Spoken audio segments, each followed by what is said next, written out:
Me okay? Everybody hear me good? All right.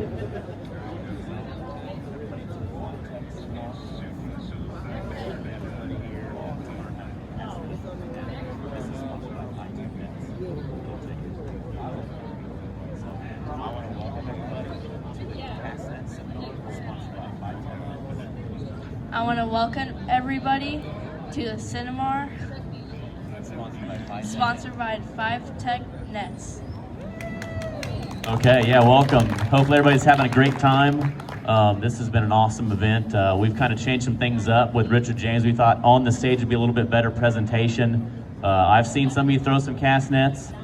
I'm not great at it either, but he's supposed to gain 30 to 40% on your cast net throws. Is that right? Hopefully. Maybe a little less. So this is presented by 5 Tech Nets, and they are up in the front with some really super deals. So thank you. And then Richard James will give a seminar. If you have questions, make sure you ask. He'll go over some things. If you want to know mesh size, weight size, radius, all that stuff, he's the guy to ask. And I'll turn this over to the owner of 5 Tech Nets, Peter. Thank you very much. Hello everyone, hope you're having a great day today. Nice weather, and we're all enjoying it in here with some awesome catfish entertainment here. As you mentioned, I'm president of 5 Tech International, which makes 5 Tech Nets. We've been in business since 1984 and the best-selling cast nets in America. I'm proud today to be able to talk to you about what we can do to get you throwing a cast net a little better. Real quick on the product line, nets are for different purposes. So you can have a very fine net that you don't want to see snagged.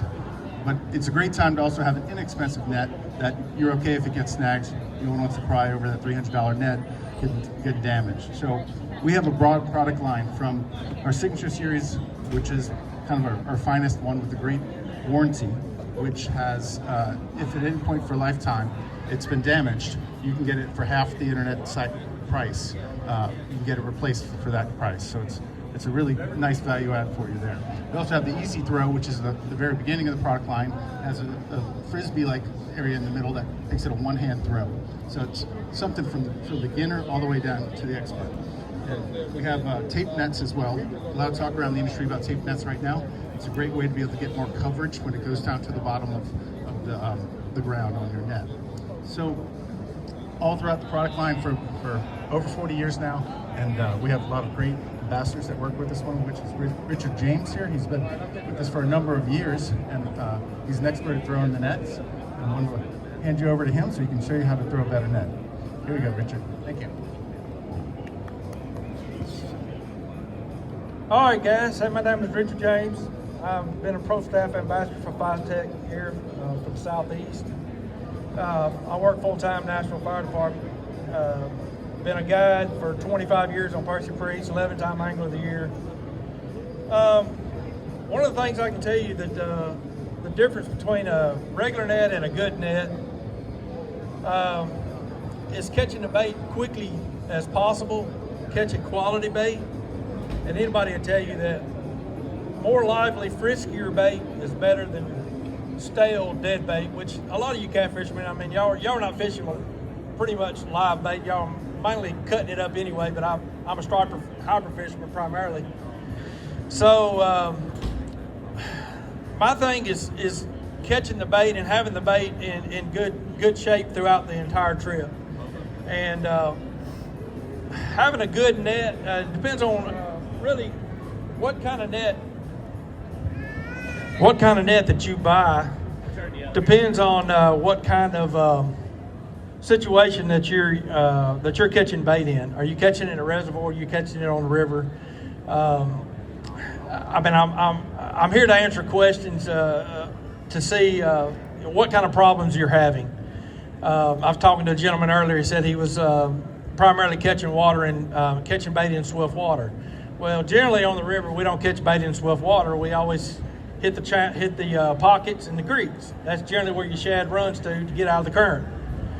So that's generally where I catch them, and it's basically just finding the net that basically suits your preference. My preference is I think a bigger net casts easier than a smaller net. I don't know what you guys think about that. But you want to try to catch better bait, quicker bait, and get you back on the fish quicker, so to say. It's the most, probably one of the most beginning important tools in the boat. It's just like your rods and your reels and your bait and your tackle. You can't go fishing until you catch the bait, correct? So getting the bait, getting it quick, getting out there, getting back on the fish is what our job is to do. Like I say, it's the most important tool before you pick up a fishing rod, correct? I mean, finding a good net. You can find a cheap net. I ain't gonna say a cheap net won't catch bait. I ain't gonna say it won't. But I like to get the bait quick. I'm a guide. I like to get my bait, get my people on the boat, get them on the fish. Depends on, there's so many different mesh sizes, net sizes for different bait. 3/8 inch mesh is generally your shad size.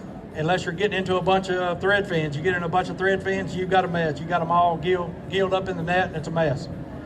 And like my buddy Michael Burkhardt, he's he uses the 1 inch, the mullet net. It lets a lot of those small bait out. A lot of people don't like to fool with a small bait. If you're not using small bait, I like to catch small bait myself on top of the big bait because I use a small bait, cut them up, use them as chum. I don't know. A lot of tournaments don't allow you to chum. But if you're just everyday fisherman, I don't know what rules and regulations each tournament has as far as chumming and all that. So that's what I do on that. The net I normally use is the GS 1500, the 8-foot, 1/2 inch net. It's generally what I throw day in and day out. We do have probably the best tape net on the market. And I don't know if anybody know what a tape net is. It stays open longer. It doesn't collapse down as it's going through the water column, and that's primarily, it does come with a 30-foot lead line for deep water. I generally, 90% of the bait that I catch is in 2 to 8, 9 foot of water. That's primarily where most of your bait is. They're in the back of the creeks feeding on zooplankton. That's what they eat. They're in the mud. Back in the old nasty stuff where you don't want to throw a net and lose a net. I've got a lot of nets that's been sewed up that are probably 8 or 9 years old. Those are the nets generally that I'll use in a place that I'm not familiar with. If I'm throwing in a creek that I've never thrown before, I like to throw one of my older nets because if you throw it over a log, I'm sure you understand what happens there. It's a mess. But like I say, there's different leads. You got 1 pound per foot. I throw a 1.5 per foot. It's a heavier net, but it sinks quick. It gets down on the bait quick. Don't allow the bait to get out. And one of the things that I've learned 2 years ago after getting live scope is a good tool. A lot of people don't like it. There's a lot of controversy on live scope, but I'll tell you this, I don't really use it on catching fish. Spend $4,000 for live scope